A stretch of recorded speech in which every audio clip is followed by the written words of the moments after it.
la institución de MINS. Él es doctor en teología. Ya. Él también es pastor. Pastor Ismael, hágame recordar hace cuántos años es, 27 años. Un poco más, pastor. Muy bien. ¿Cuántos años son? Ujú. Bueno, más de 27 años él es pastor de ordenado. Nosotros nos conocemos hace 20 años. Yo fui miembro de la iglesia de él, fui bautizado, estuve como diácono, estuve como presbítero gobernante y luego ordenado pastor. Entonces ustedes comprenderán que es mi pastor y también es mi amigo. Creo que eso es fundamental para lo siguiente que voy a decir, porque es un pastor y hermano de buen testimonio, padre de 4 hijos, todos como en escalerita, y pues es nuestra base en la teología, porque él es muy estudioso y porque ha escrito 5 libros.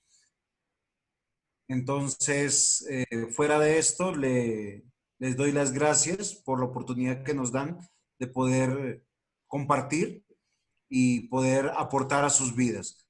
Pastor Ismael, lo dejo en su clase y muchas gracias por colaborarnos. Con mucho gusto, Pastor José, gracias. Pastor Carlos, muchas gracias por la presentación, por la oportunidad que tenemos de exponer este tema tan apasionante, que es uno de los baluartes en la doctrina cristiana, en el conocimiento teológico, como la doctrina de la salvación.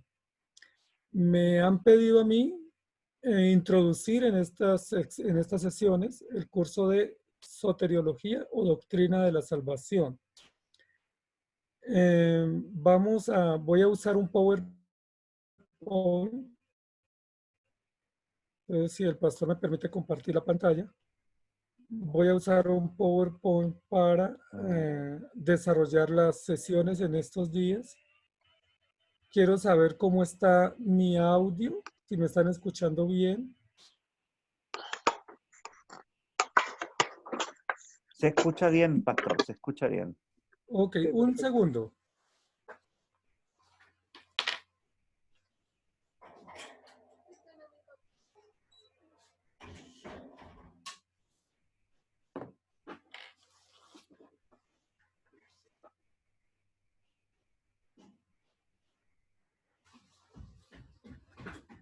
Ok, entonces ahí estoy compartiendo pantalla. Vamos a aprovechar el tiempo. Yo sé que ustedes son hermanos muy estudiosos, muy entusiastas en el estudio de las escrituras y que están también deseosos de poder sacarle provecho a estos tiempos y a estos materiales que estamos analizando.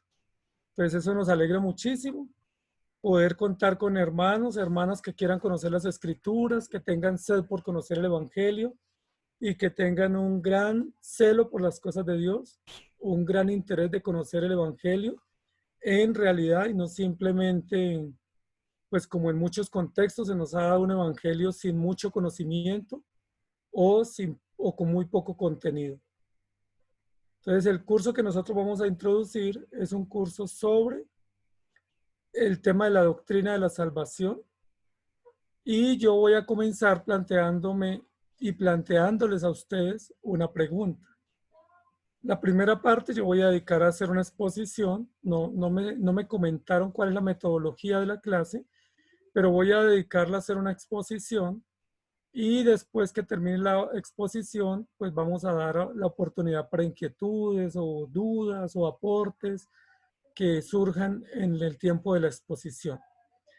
Casi todo lo que yo voy a exponer va a estar en las diapositivas para que logren tomar apuntes si es necesario.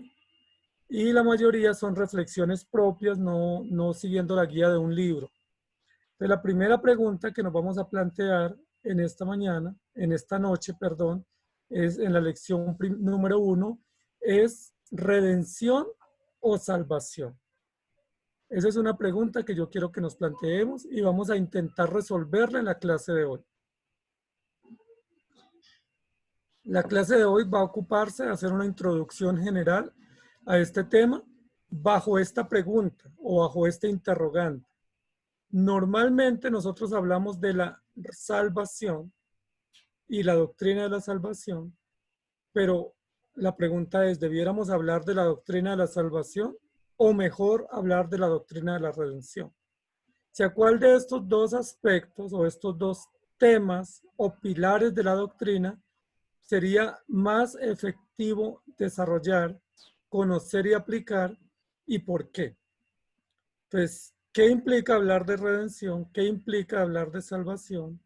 Y cuando hablamos de esta doctrina, que es la doctrina del beneficio que nos ha dado Dios a través del perdón de los pecados, ¿cuál sería el término o el abordaje más adecuado que debiéramos darle al tema? Entonces, eso es lo que vamos a desarrollar básicamente en esta noche.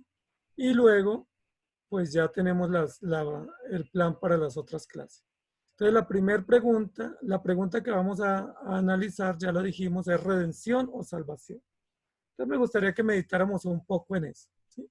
Puede que para alguien redención y salvación sea sinónimo. Es muy probable que alguien diga, pues es cuestión de términos y no es importante hacer una distinción, ¿sí?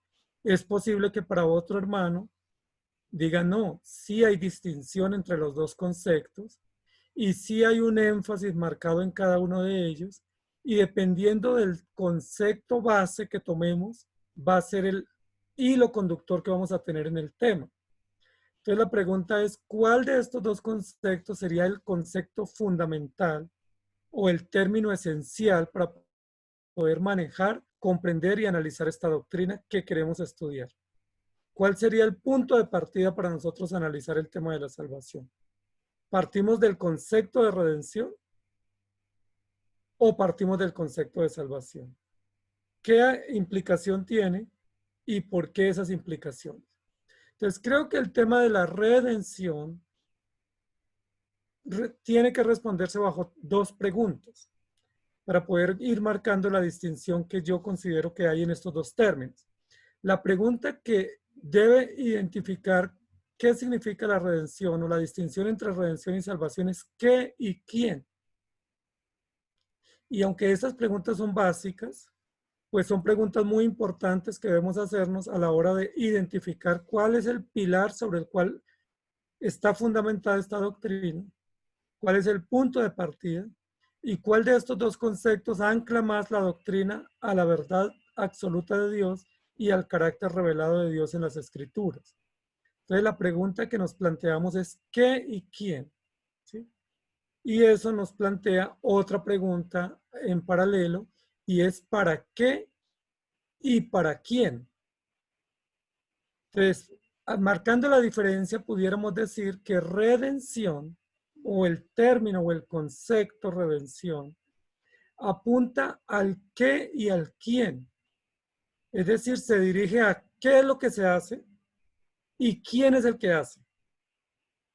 ¿Qué es lo que se estableció y quién lo ejecuta o quién lo estableció o quién es el responsable directo de eso que se estableció?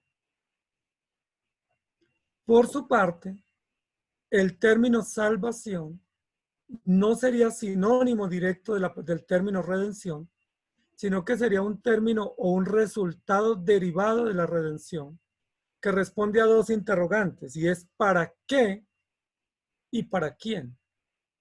O sobre quién. Entonces el uno define el qué y el quién y el otro define el para qué y para quién. Y esa distinción, aunque parezca muy sutil, puede ser importante a la hora de analizar la doctrina y no solo en el desarrollo de la doctrina, sino también en el desarrollo pastoral y en el desarrollo de la comprensión propia de la vida cristiana. No es en vano que la gran mayoría de cristianos o de iglesias aborden esta doctrina desde el concepto de la salvación. De hecho, la doctrina se conoce como soteriología, basada en la etimología del término salvación, es decir, basada en el para qué y para quién y no fundamentada en el qué y el quién.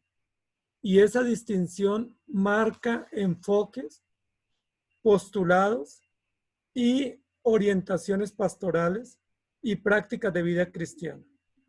Nosotros como seminario bíblico y seminario histórico y como pastores también de iglesias bíblicas e históricas, procuramos ser lo más cuidadosos en la presentación y análisis de las doctrinas, primero para que sean bíblicas, con sustento suficiente, pero en segundo lugar para que ese cuidado pues, nos permita tener un buen celo que honre el carácter de Dios y cumpla el orden debido en la revelación. Entonces vamos a ir definiendo un poco más los conceptos qué y quién en lo que queremos decir. Cuando hablamos de qué y quién, referido al concepto de redención, estamos hablando del benefactor, es decir, de aquel que es fuente de todo bien y que otorga beneficios o que facilita beneficios o que determina beneficios como garante o como benefactor o como autor o como responsable directo de aquello que se va a realizar o se va a ejecutar. Otro aspecto que nos ayuda a responder al qué y al quién es quién emite, quién es el emisor, ¿sí? El que promulgó, el que promovió, el que dio a conocer, el que publicó esto que nosotros queremos ver, que es la redención. El término redención, bajo las preguntas qué y quién, nos indica el autor.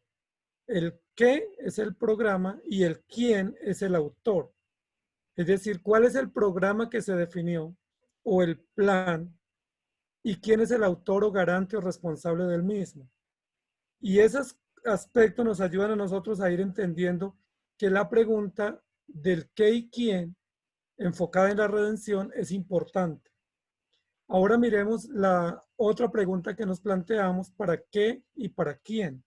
Enfocada en el concepto de la salvación. En este sentido, vamos a encontrar que en el para qué y para quién vamos a encontrar a los beneficiarios. Vamos a ver a los que son alcanzados o son bendecidos por este propósito o por este plano, por este programa, que sería en este caso la redención. Podemos decir también que la salvación hace alusión a los receptores o a los recipientes o a las vasijas que son elegidas o que son beneficiadas con este plan o con este beneficio. Podemos decir también que la salvación hace referencia al beneficio que se recibe o que se otorga, ¿sí? Y en la vasija o el receptor que lo recibe. Y también que salvación, como término en la escritura, hace referencia al resultado. Entonces, si ustedes se dan cuenta, aquí en la pantalla, ya podemos darnos cuenta que sí hay una diferencia manifiesta entre redención y salvación, que no son sinónimos, propiamente dicho, que no se pueden usar indistintamente y que para efectos de la precisión de la doctrina es importante que identifiquemos qué es lo que queremos hablar, de los beneficios o de quién es el que otorga los beneficios. Alguien diría pues de los dos. Ok, si vamos a hablar de los dos, ¿cuál es el orden lógico de lo que como debemos hablar? ¿Primero de los beneficios y los receptores? ¿O primero de quien definió los beneficios, quien los estableció y luego quienes los reciben o se benefician? Aquí el orden de los resultados o de los sumandos sí altera el resultado. Entonces, si decimos que es primero el beneficiario y que es mayor o más importante hablar del beneficio del resultado, estaremos bajo un enfoque tanto bíblico como teológico como pastoral, un poco centrado en el hombre o humanista, o simplemente de utilidad, o bajo un enfoque de esta doctrina basado en el resultado, o en los recipientes, o en los beneficios o bendiciones, y no partiendo de quién otorgó el beneficio. Y qué carácter tiene quien lo otorgó y por qué lo otorgó y en qué consiste eso en el carácter de él como benefactor y como autor del plano del programa. Entonces aquí nos arroja esta columna que estamos viendo, nos arroja dos resultados, ¿sí? El resultado que nos arroja es que cuando hablamos de qué y de quién, estamos hablando directamente del Redentor, es decir, del plan de Dios, del programa eterno y de quién es el responsable de cumplir, ejecutar y validar este programa en la historia. En este caso, el Redentor. Redención, Redentor. No podemos hablar de redención sin Redentor.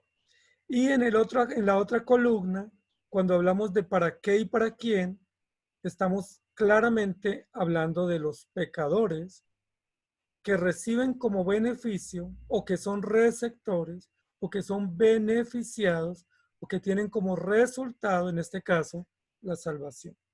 Entonces, si pudiéramos precisar un poco los términos en esta columna, diríamos que redención alude al programa eterno basado y fundamentado en la revelación histórica de Jesucristo para fines redentivos, y que salvación tiene un énfasis o un uso semántico un poco más volcado hacia el beneficio o hacia el receptor o hacia el resultado que reciben los pecadores que son alcanzados por este programa o por este plan de redención. Entonces, si ya nos queda claro esto, pudiéramos pasar aquí a una siguiente pantalla o diapositiva para seguir analizando un poco el tema. Redención o salvación. ¿Qué se da y qué se recibe? Ya lo hicimos un poco, lo detallamos un poco en la pantalla anterior. ¿Qué se da y qué se recibe? Y eso que nosotros vamos a ver, lo que se da y lo que se recibe, lo voy a poner acá ahora con algunos versículos bíblicos que nos ayuden a tener claridad sobre esta pregunta y sobre estos enfoques que queremos hacer sobre este tema. Entonces vamos a poner unos versículos.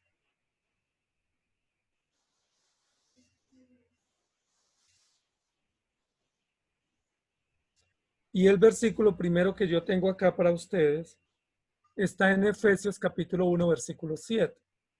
La mejor manera de entender las doctrinas y de entender los dogmas de fe que tenemos es yendo a las escrituras, porque las escrituras nos dan todo el contenido o el insumo de lo que nosotros debemos creer, y toda doctrina tiene que tener sustento bíblico sólido, de lo contrario no pudiera ser una columna de fe y de contenido de la iglesia. Entonces, sobre esta doctrina tenemos muchos textos. Yo traigo algunos solamente para ustedes hoy. Efesios 1:7. En él tenemos redención mediante su sangre, el perdón de nuestros pecados según las riquezas de su gracia.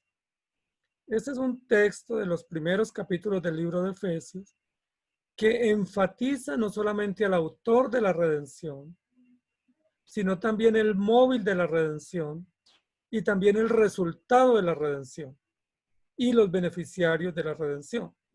Es decir, este es uno de los versículos que nos presentaría el plan completo de manera muy sintetizada sobre lo que nosotros queremos hablar.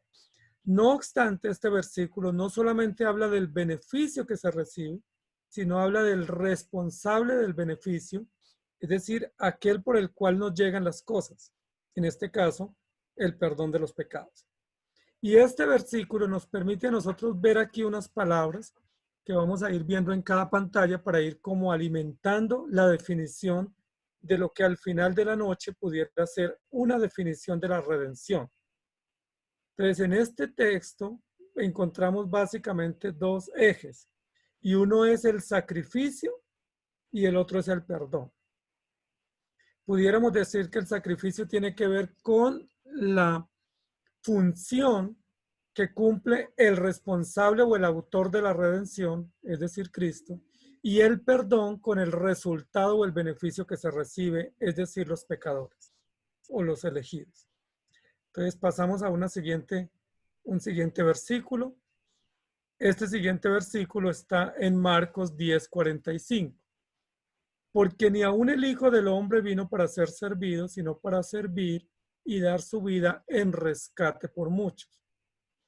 Aunque hay muchos versículos en la Biblia que hablan directamente sobre el tema de la redención, yo he seleccionado solamente algunos para mirar algunos de los aspectos de la definición de lo que nosotros queremos considerar en esta noche, y es qué es o cómo entender o cómo definir esta doctrina que se ha llamado históricamente como la doctrina de la salvación, pero que estamos diciendo si realmente debiera ser llamada así o si mejor debiera ser llamado como la doctrina de la redención. Es decir, depende de donde recaiga el énfasis. En este versículo vamos a encontrar otro conjunto de palabras y una de las que vamos a encontrar allí es justicia, para dar su vida en rescate, ¿sí?, por muchos. Justicia y rescate son dos palabras que pudiéramos decir resumen este versículo en cuanto al tema que estamos estudiando. Y justicia es uno de los temas o ideas o conceptos o realidades que van a atravesar toda la doctrina, toda la escritura y toda la práctica cristiana, y el resultado como beneficio. Si hablamos de justicia, hablaríamos que la justicia es un atributo, que la justicia es un aspecto del carácter de un benefactor o de un autor o de un garante. Y rescate sería un resultado o un beneficio que recibe el que alcanza o el que haya justicia de parte de su amo, de parte de quien, en este caso de Jesucristo. Otro versículo que vamos a considerar rápidamente está en Mateo capítulo 26, versículo 28, que habla sobre la institución de la cena. Bebed todos de ella, porque esto es mi sangre del nuevo pacto, que es derramada por muchos para el perdón de los pecados. Todos los versículos que estamos mencionando hablan directamente de la redención, pero también todos aquellos que estamos hablando hablan de componentes o aspectos integrales de la doctrina, es decir, de aquellos términos o aquellos conceptos que no se pudieran disgregar o segregar para efectos de una definición adecuada. Es decir, de conceptos que harían parte estructural de una definición. Porque si yo les digo a muchos, o les decimos a muchos, ¿qué es salvación? Dice, pues que Cristo murió para perdonar mis pecados. Y ese es un concepto corto, muy preciso, es correcto, pero no abarca toda la doctrina. O si decimos, no, que el Señor me perdonó, aunque eso es verdad, no abarca la definición, porque la definición habla no solamente de un beneficio o de un hecho, sino de un programa y de todo un plan o un pacto. Entonces aquí pudiéramos sustraer dos palabras y es pacto y cubrir. Porque esto es mi sangre del nuevo pacto que es derramada por muchos para el perdón o para cubrir la falta o para cubrir la consecuencia que ustedes tenían como resultado de sus pecados. Si hablamos de pacto, diríamos que para efectos de la doctrina, la redención se ubica dentro del pacto y quien ejecuta o quien estableció el pacto, pues es el responsable de la redención, Dios y a través de Jesucristo, y a quienes se cubre es aquellos que son vasijas o que son instrumentos o que son beneficiados. Entonces seguimos marcando una distinción conceptual y una distinción también con algunos elementos bíblicos para que veamos que no son sinónimos, sino que hay distinción en los términos, distinción en las operaciones y distinción también en los efectos y acciones realizadas. Otro versículo que tenemos para poder seguir respondiendo está en Tito capítulo 2, versículo 14.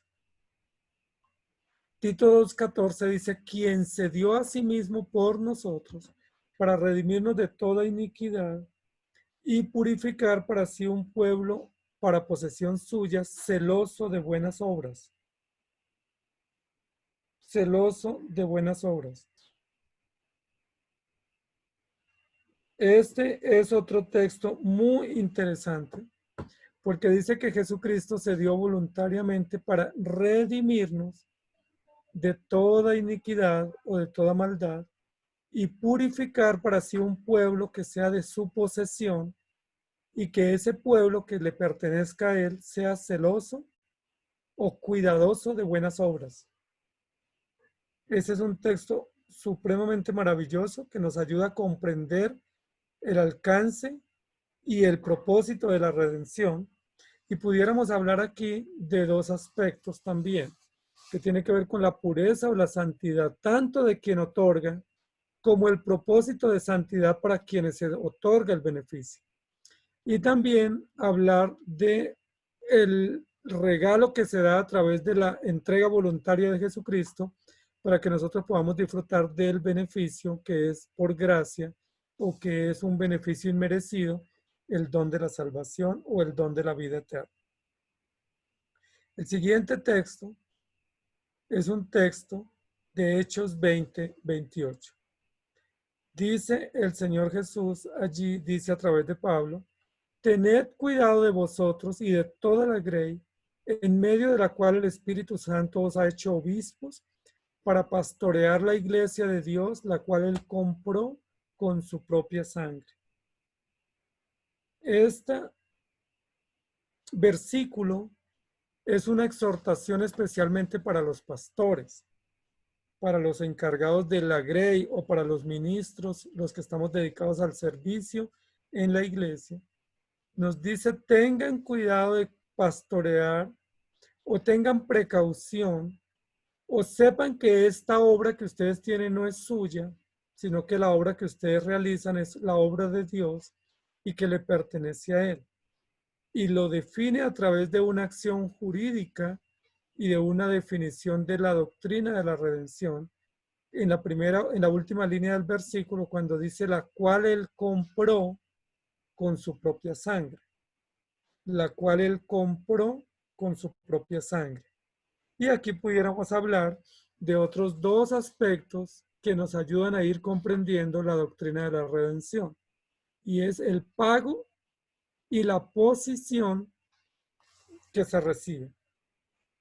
El que asume el pago y el que realiza el pago es quien otorga el beneficio y la posición se le da a aquellos que son beneficiados. Y esa posición, pues, es ser parte de la iglesia de Cristo, es, en el caso de los que somos siervos de Dios o ministros, pastorear la iglesia del Señor, ser servidores de la grey del Señor y poderlo hacer sabiendo que Él ya saldó la deuda pendiente o la cuenta pendiente que estaba y que nos era contraria frente a la justicia de Dios.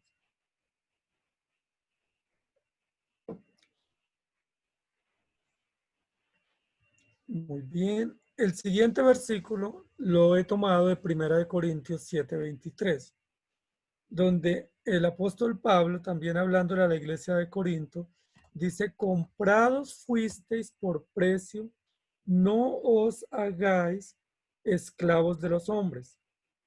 Comprados fuisteis por precio, no os hagáis esclavos de los hombres. Y este versículo también vuelve y nos ayuda a poder entender un tema que nosotros estamos desarrollando relacionado con la redención y la salvación. Habla de comprar, habla de precio y habla de esclavitud de los hombres o del mundo. Entonces es muy importante esta distinción que está manejando la escritura en muchos textos, una distinción que no solamente nos ayuda a definir los conceptos, sino que nos marca la estructura de los conceptos, es decir, en cuanto a asuntos jurídicos, en cuanto a asuntos legales y en cuanto a beneficios de libertad o beneficios de salvación. Entonces, según este texto, pudiéramos también sacar otros dos términos aquí, y uno de ellos es comprar y el otro es libertad. ¿Sí? Fuisteis comprados por precio para ser libres y no esclavos de los hombres o esclavos del mundo. Entonces, si nos preguntaran qué es redención, redención tiene que ver con comprar y salvación tiene que ver con libertad o dar libertad o hacer libres para no seguir en la condición de esclavitud.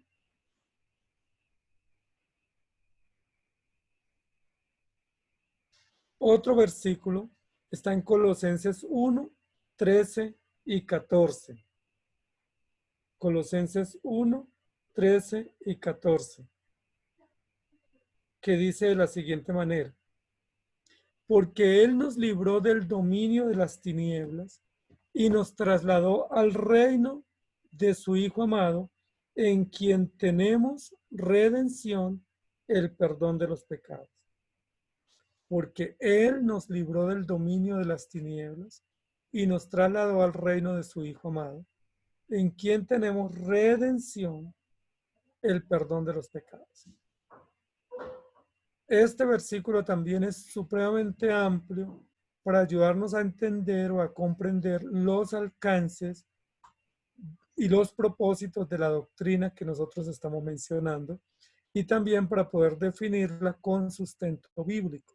Él nos libró del dominio o del control o de la subyugación de las tinieblas y nos trasladó o nos hizo libres para vivir en otro lugar o en otras condiciones o con una ciudadanía distinta, que es la ciudadanía del reino, el cual pertenece a su Hijo amado, en el cual, es decir, en Cristo Jesús, recibimos o nos beneficiamos de la redención, es decir, el perdón de los pecados. Entonces, si pudiéramos, si solamente tuviéramos este versículo para hacer la distinción de los términos, pudiéramos decir que redención tiene que ver con el reino de Jesucristo, el Hijo de Dios, que Él ganó por su sangre o que Él conquistó por su sangre. Y salvación tendría que ver con el beneficio, en este caso, el perdón de los pecados o el que el Señor quite la condenación o la culpa que venía sobre nosotros a causa del pecado. Esto nos permitiría a nosotros hablar de otros dos términos interesantes en los cuales vamos a poder avanzar un poco más adelante, y es que redención y salvación tiene que ver con trasladar y con establecer una relación que tiene que ver con justicia, con santidad, pero una relación también fraterna y una relación filial de Dios o de Cristo con sus hijos o con aquellos que han sido alcanzados. Entonces estamos intentando definir esta doctrina con sustento bíblico y con algunos ejes que nos plantea la Escritura a través de estos textos que nosotros vimos y que estamos leyendo. Entonces nos planteamos al comienzo qué y quién. ¿Sí? Esa es la pregunta. Entonces, cuando hablamos de la doctrina de la salvación, debemos primero preguntarnos qué y quién. Y eso ya nos pone en una perspectiva de un concepto que va un poco más allá del beneficio, y es un concepto que descansa en el benefactor o en el autor o quien determinó este programa y quien cumple este propósito en la historia. ¿Qué y quién? Y eso nos ayuda para poder mirar un poco algunos aspectos relacionados con qué y quién, que ya los vimos aquí en los textos anteriores. Entonces, varios de los textos que mencionamos hacen alusión a un sacrificio o al sacrificio. Cuando nosotros hablamos de redención en términos bíblicos y en términos de la doctrina bíblica, necesariamente esa definición de redención o esa explicación del término redención o esa comprensión del hecho de la redención tiene que pasar por el sacrificio. Es decir, si la definición de esta doctrina, si la comprensión de esta doctrina no pasa por el sacrificio o no contiene el sacrificio como parte integral de su definición, estamos hablando de algo totalmente ajeno a lo que la Biblia habla por redención. Porque la redención se fundamenta en un hecho histórico. Y ese hecho histórico conocido universalmente y en el cual creemos y confiamos los creyentes es el sacrificio del Redentor o el sacrificio del sustituto o el hecho de que alguien tomara el lugar y se sacrificara voluntariamente o se diera voluntariamente para cumplir o para satisfacer unas demandas de la justicia de Dios. Si nosotros nos enfocamos en la salvación, es probable que descuidemos el hecho del sacrificio, porque conocemos muchos movimientos protestantes evangélicos que se enfocan mucho en el tema de la salvación, pero no hacen hincapié en el tema del sacrificio. Es decir, se enfocan en los beneficios, en los efectos, en los resultados, en los alcances, en los privilegios, pero no se enfocan en cómo esos privilegios nos llegaron. Y para que esos privilegios nos lleguen, para que los conozcamos, para que los podamos disfrutar y para que podamos tenerlos como resultado de un plan, tuvo que ser efectuado un sacrificio. Y ese sacrificio histórico que conocemos por la Escritura es un sacrificio que fue determinado desde antes de la fundación del mundo. Y es un sacrificio que está prometido desde el comienzo de la historia en Génesis, los primeros capítulos. Y es un sacrificio que está anticipado y que está ejemplificado y que está registrado ampliamente en la Escritura a través de muchos sacrificios simbólicos y muchos sacrificios sustitutorios del Antiguo Testamento, anunciando y advirtiendo y cumpliendo fielmente las demandas de este sacrificio a través de animales, como dice el libro de Hebreos, que eran sombra del que había de venir. Entonces, si definimos salvación sin sacrificio, estamos en un serio vacío conceptual y un serio vacío histórico y un serio vacío pastoral, porque la salvación, entendida como redención, parte de un hecho histórico planeado que garantiza el beneficio, y ese hecho histórico es el sacrificio. Además de eso, tenemos que decir que el concepto de la redención, a diferencia del concepto de salvación, enfatiza mucho más el tema de la justicia. Y varios de los pasajes que leímos hacen alusión a la justicia. Cuando nos enfocamos de manera desmedida en el beneficio, corremos el riesgo de perder de vista la justicia. Es decir, el beneficio nos llegó como un hecho de justicia. No nos llegó como una situación al azar, no nos llegó como un mérito, no nos llegó como un logro, no nos llegó como una conquista. El beneficio de la salvación nos llegó a nosotros a través de la justicia como un hecho jurídico y como un hecho justo y como un hecho que demuestra que se hizo plena justicia, no para el hombre, sino para el plan de Dios y para las demandas santas del carácter de Dios. Entonces, desconocer la justicia en este programa es supremamente catastrófico, porque terminamos creando una doctrina humanista, antropocéntrica, basada en obras y no basada en la justicia de un sustituto, es decir, de Jesucristo. Entonces, un insumo supremamente valioso o un baluarte o una parte fundamental de la estructura de la doctrina tiene que ver con la justicia. No con la justicia nuestra, ni con la justicia que nos llega a nosotros, porque a nosotros la única justicia que nos debiera llegar es condenatoria, sino con la justicia que se hace frente a las demandas de Dios, o frente al ser de Dios, o cómo se vindica el carácter de Dios frente a la rebeldía del hombre al violar la ley, y cómo se hace plena justicia a través de Jesucristo en su sacrificio cruento en la cruz. Entonces, la justicia juega un papel supremamente esencial en el desarrollo, en el análisis y en la comprensión de esta doctrina, porque sin justicia no hay salvación. Y sin justicia la redención no existe, porque la redención no es un plan de impunidad, no es un plan de indulto, tampoco es un plan de borrón y cuenta nueva, sino que es un plan o un programa donde se exalta de manera categórica, de manera esencial y sublime la justicia. No solamente la justicia plena y absoluta de Dios, sino la justicia como valor, la justicia como aspecto propio de todo contrato y de toda relación.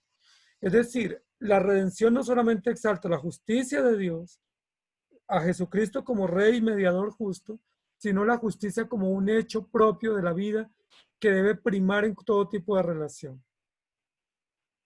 Otro de los componentes propios de la doctrina de la redención dijimos que es el pacto.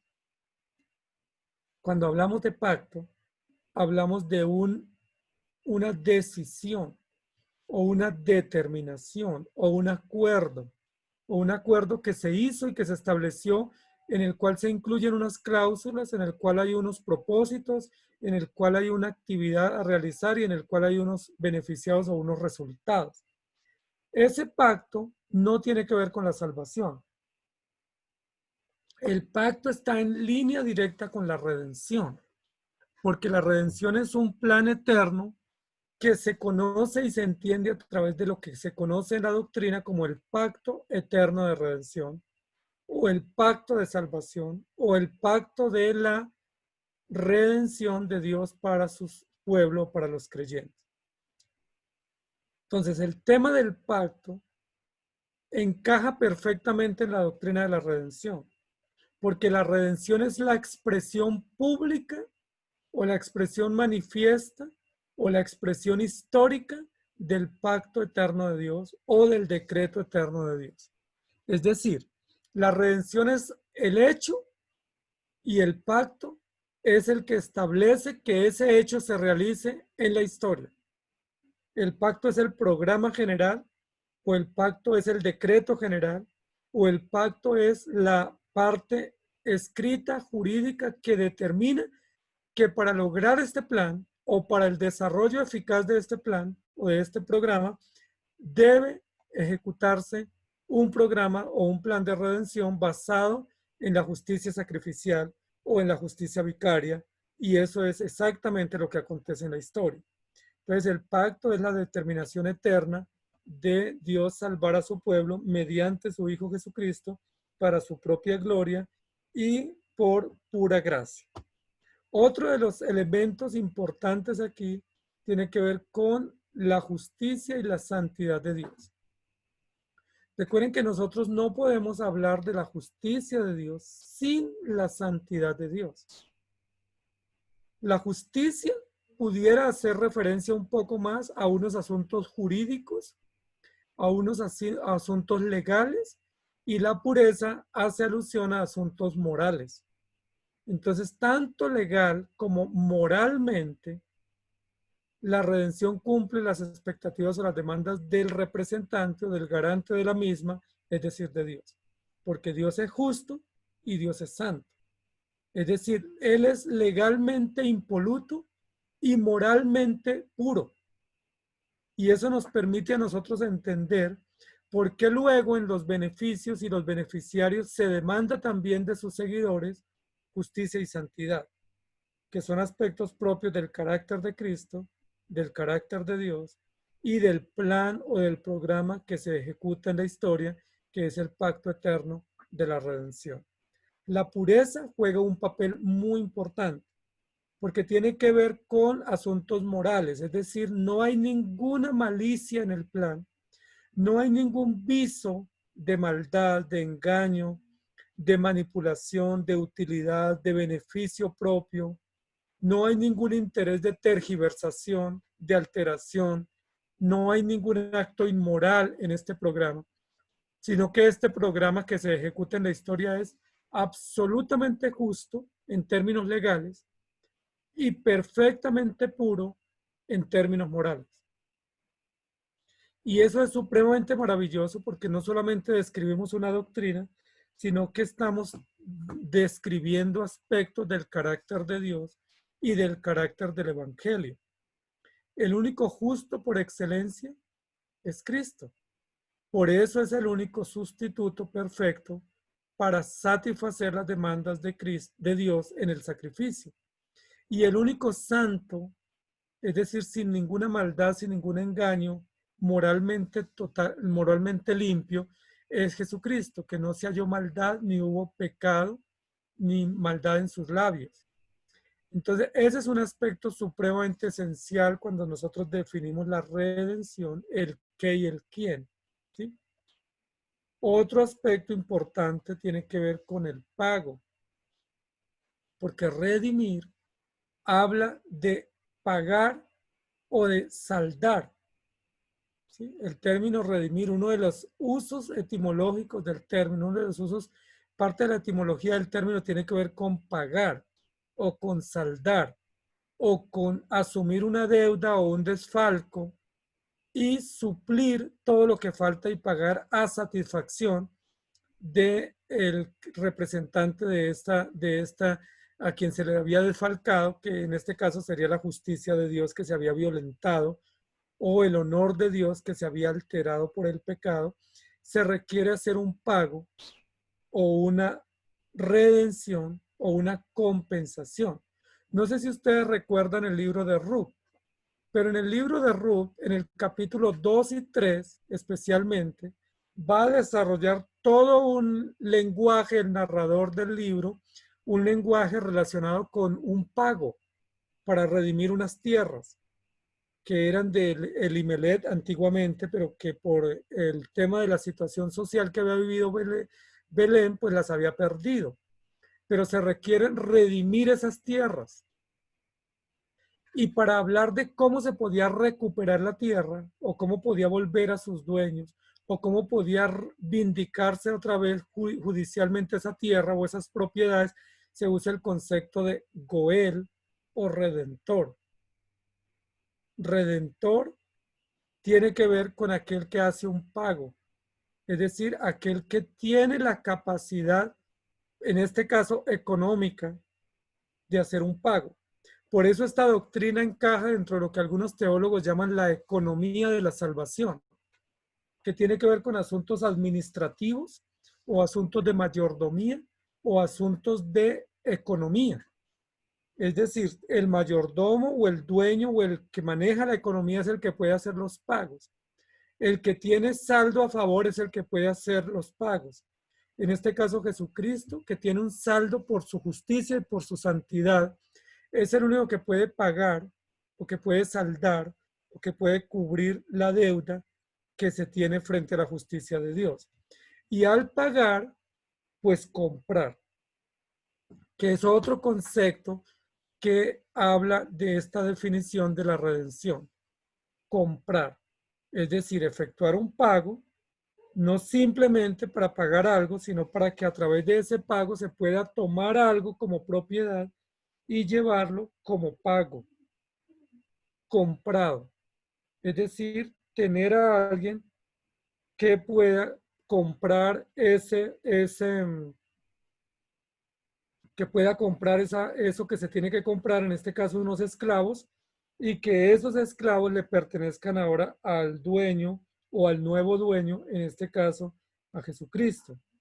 Es muy interesante para que nosotros podamos entender este tema de la redención. La redención no solamente es pagar, sino que la redención implica comprar, ¿sí? Comprar en un mercado o comprar en un mundo donde hay toda clase de negocios, pero negocios dañinos y perjudiciales, y que alguien justo y alguien limpio moralmente compre para efectos benéficos o efectos justos y misericordiosos.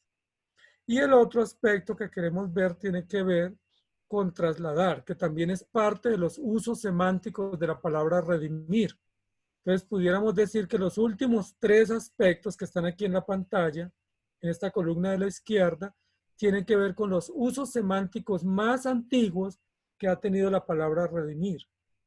Redimir tiene que ver con pagar, con sacar y con liberar, o con comprar y con trasladar. Y eso es importante, porque algunos de los versículos que vimos anteriormente estaban hablando justamente de eso, que lo que nosotros estamos haciendo sobre el tema de la redención tiene que ver con trasladar, es decir, con sacar y cambiar de lugar, que es supremamente importante que nosotros entendamos que la redención implica un hecho jurídico, un acontecimiento histórico para poder trasladar o cambiar de lugar a las personas que son sacadas de un mercado o que son trasladadas de una condición para otra, en este caso de las tinieblas a la luz o del mundo al reino de Dios. Entonces el traslado o el cambio tiene que ver con alguien que ejecuta autónomamente unas acciones y que tiene toda la capacidad, tanto legal como moral, y que tiene toda la capacidad histórica también y toda la responsabilidad eterna para ejecutar estas acciones. Y eso es lo que la Biblia nos va a decir con relación al término redención. Entonces, quiero que nos quede muy claro, porque probablemente ahora vamos a tener algunas intervenciones y quiero que esas intervenciones pues sean basadas en lo que estamos diciendo, si hay dudas o hay aportes o hay inquietudes, y no que sea sobre lo que ya hemos dicho, es decir, que ya se explicó. Ahora, con relación al tema de la salvación, nosotros tenemos que responder la pregunta que nos planteamos al comienzo y es ¿para qué y para quién? ¿Sí? ¿Para qué y para quién? El qué y el quién ya lo definimos y es ¿qué? Pues un pacto que implica justicia, que implica comprar y trasladar, que implica sacrificio. ¿Y quién? ¿Quién es el que lo puede hacer? Pues alguien que sea un sustituto, un garante, un autor, un benefactor, alguien que sea moralmente santo y legalmente justo en todo el sentido del término. Es el único que puede cumplir estas prerrogativas o estas demandas o estas exigencias del carácter de Dios relacionado con el tema de la redención.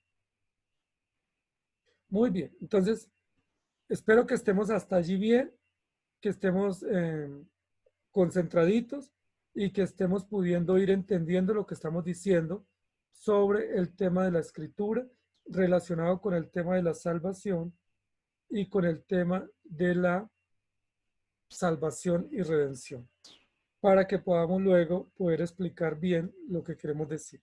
La segunda parte tiene que ver con la otra columna. En esta columna, como ya ustedes saben y lo hemos dicho, estarían o encajarían todos los aspectos relacionados con beneficios, ¿sí? Con resultados o resultantes o con acciones benéficas para aquellos que son instrumentos o que son vasijas o que son recipientes de. En este caso, el perdón.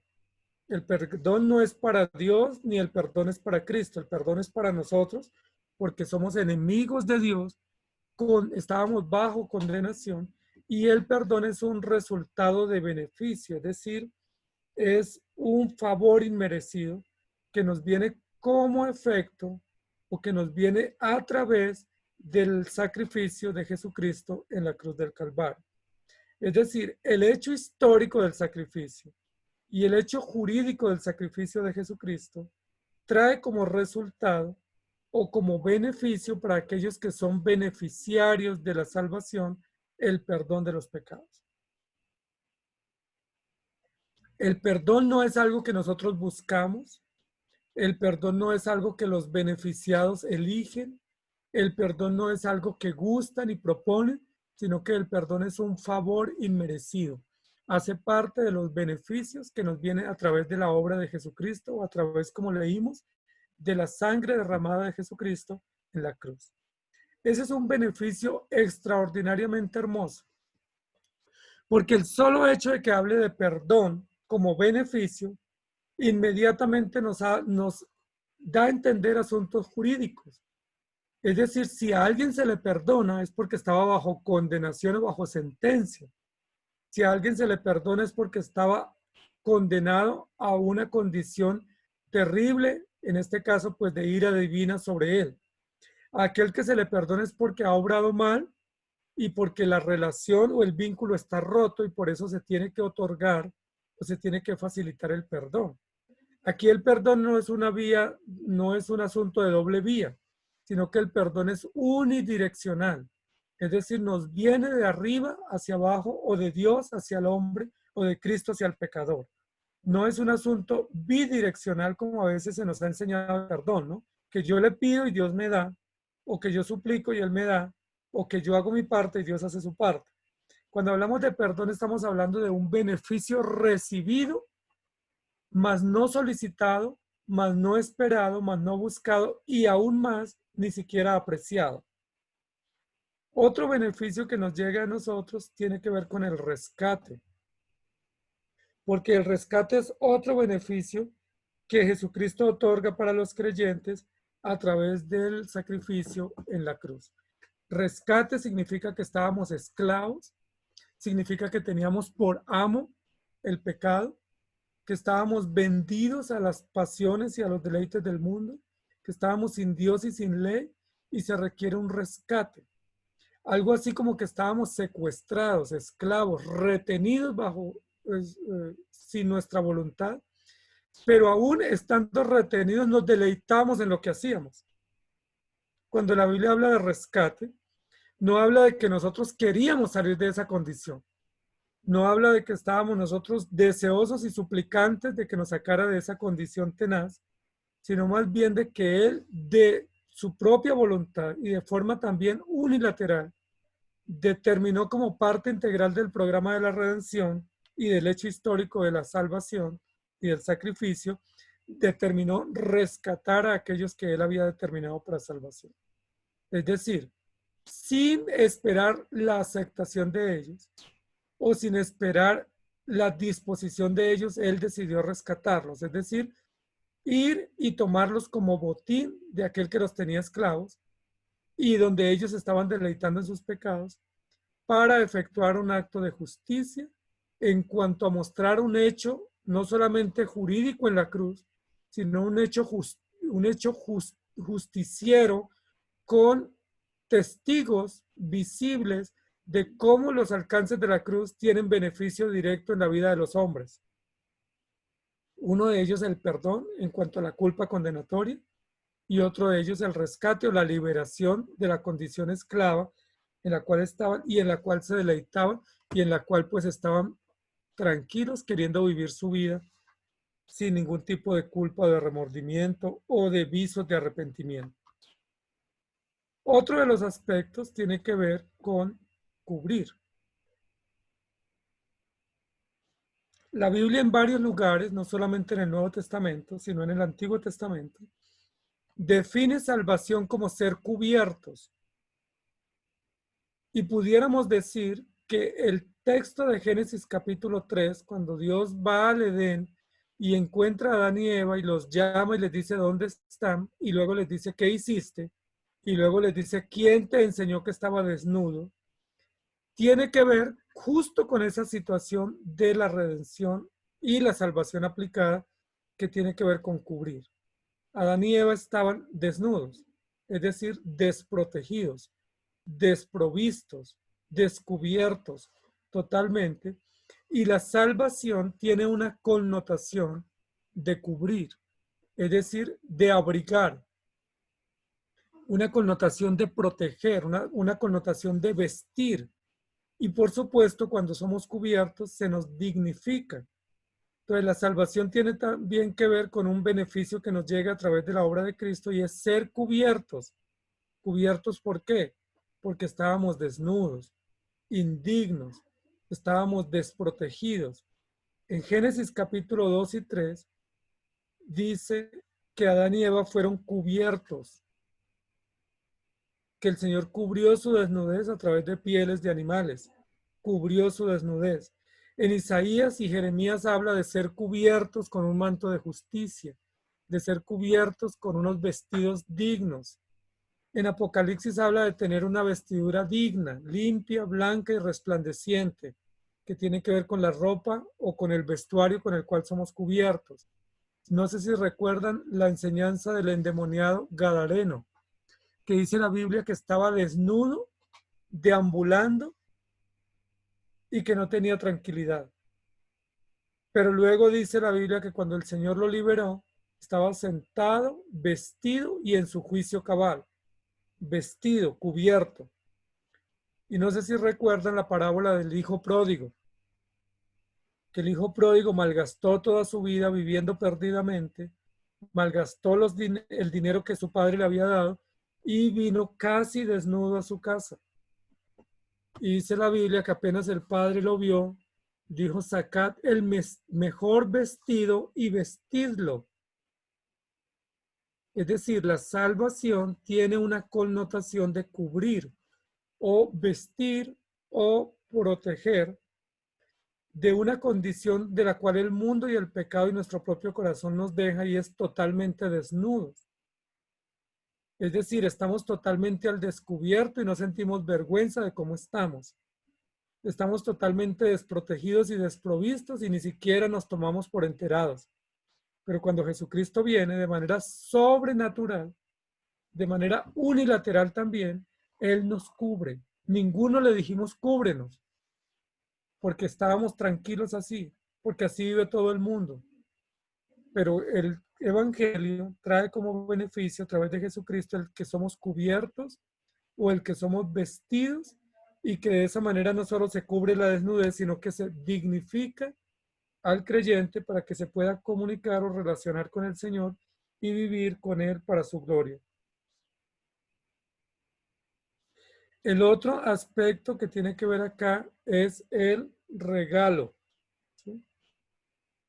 El regalo que nosotros recibimos. El regalo es la salvación.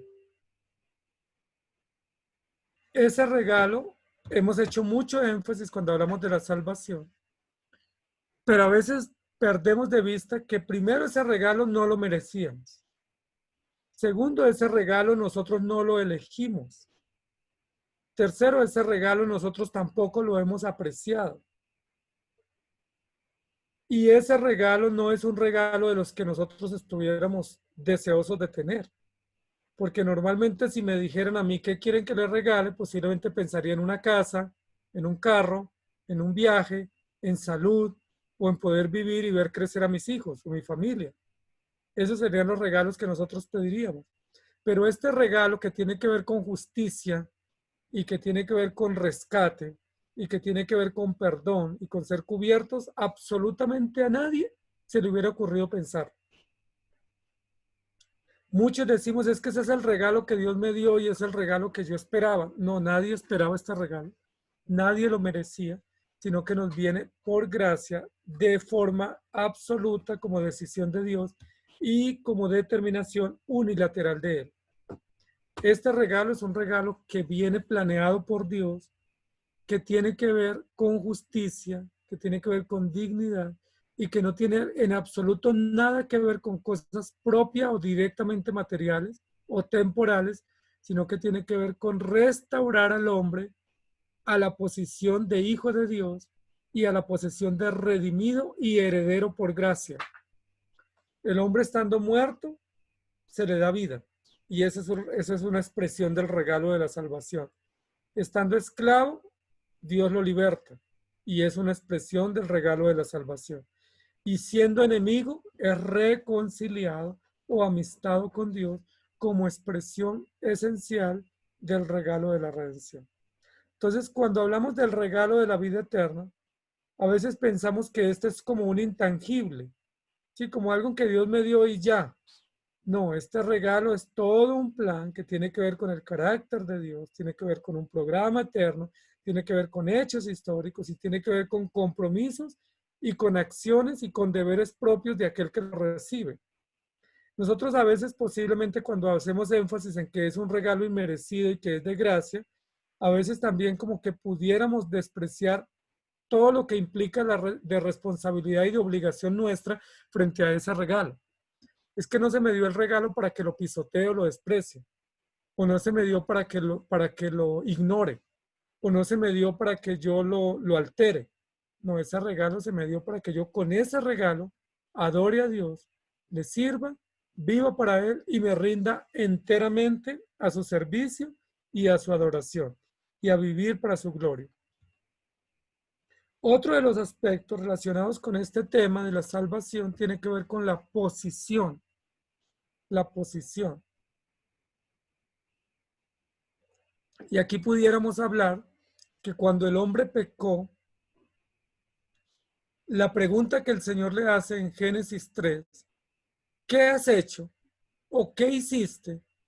O en términos coloquiales, ¿en qué te metiste? Sería como, ¿dónde caíste? Sí, la pregunta retórica, que es una pregunta existencial, la que el Señor le hace en Génesis 3 al hombre y a la mujer, apunta a una connotación como ¿en qué hueco o en qué abismo o en qué barranco te metiste? ¿Dónde estás? Es decir, como ¿quién te puede sacar de allá? Es una pregunta que no es simplemente ¿dónde estás?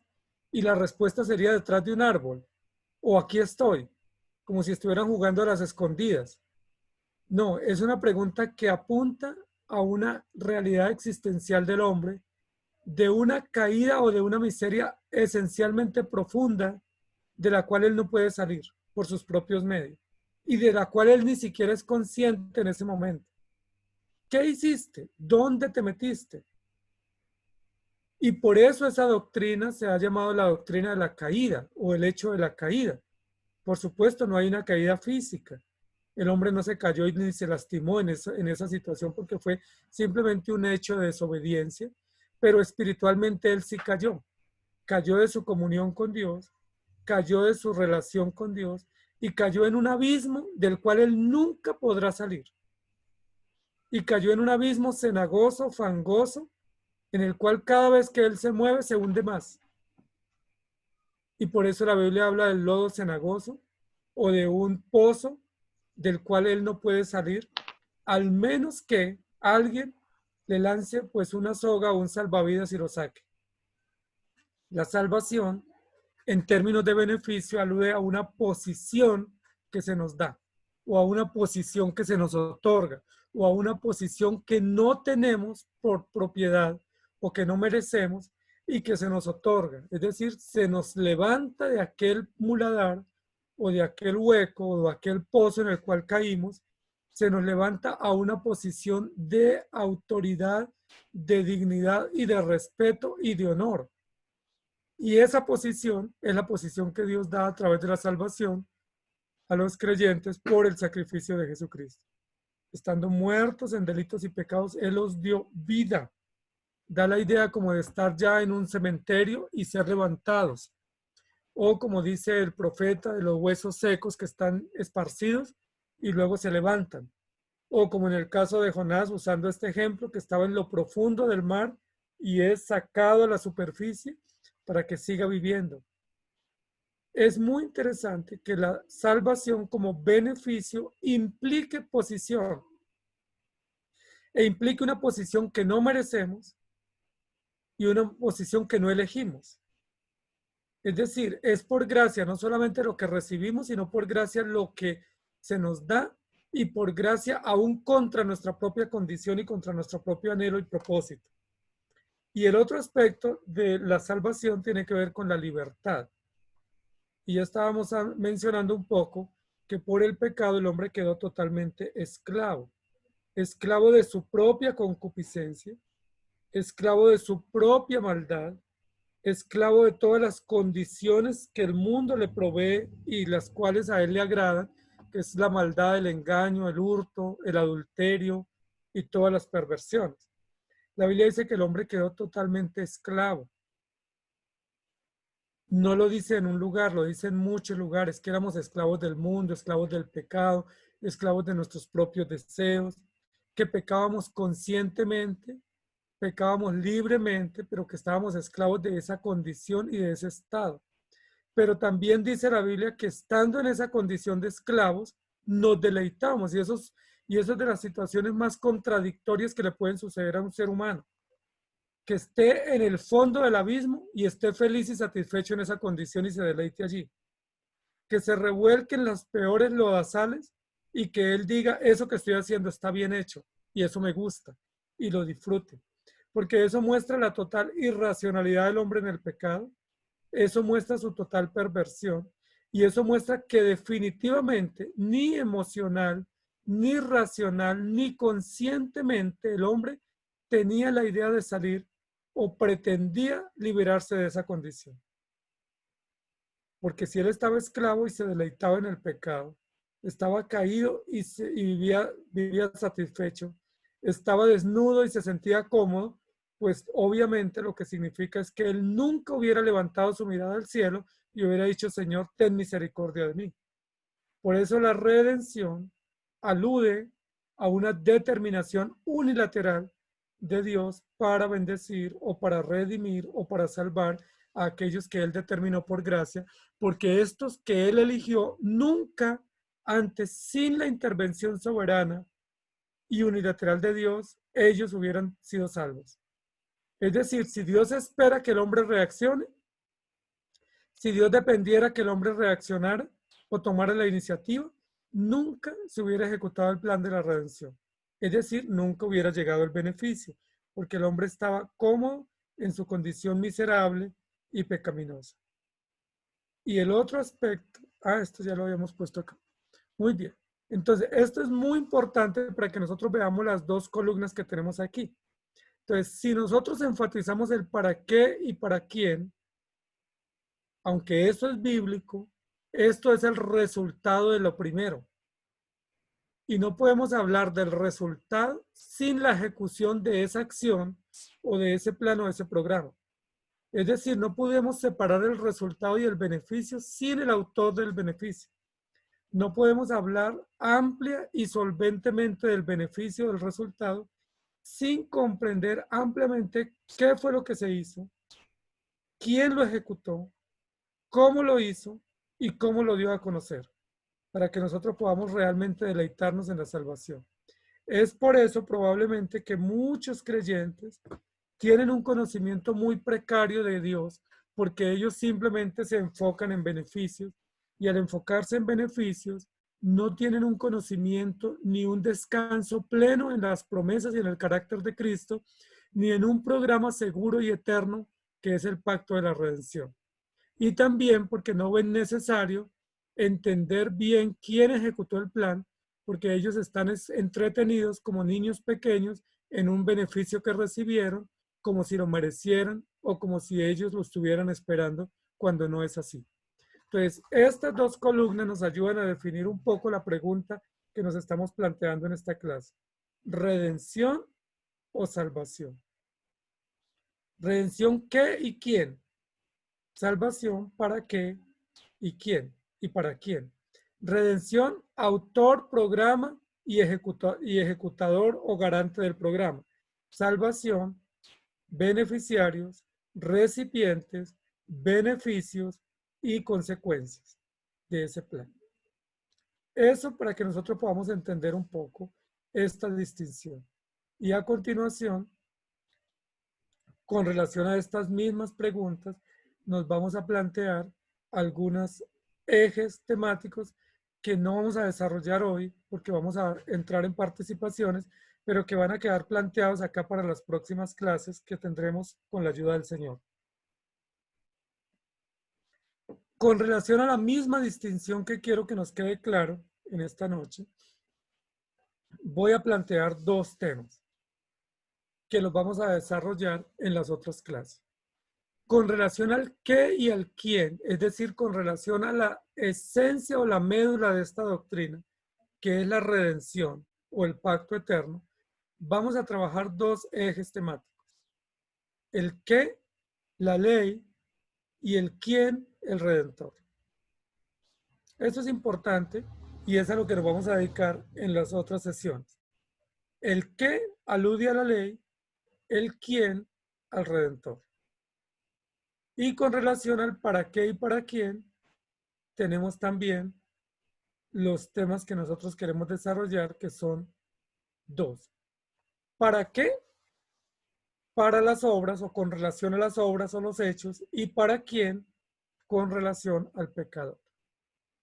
Entonces, ese cuadrito que vamos a dejar hoy acá planteado es un cuadrito que lo vamos a tener que retomar en las próximas sesiones para desarrollarlo en detalle, no solamente con elementos bíblicos, sino también conceptuales que nos permitan delimitar los conceptos y la doctrina, pero con suficiente sustento bíblico.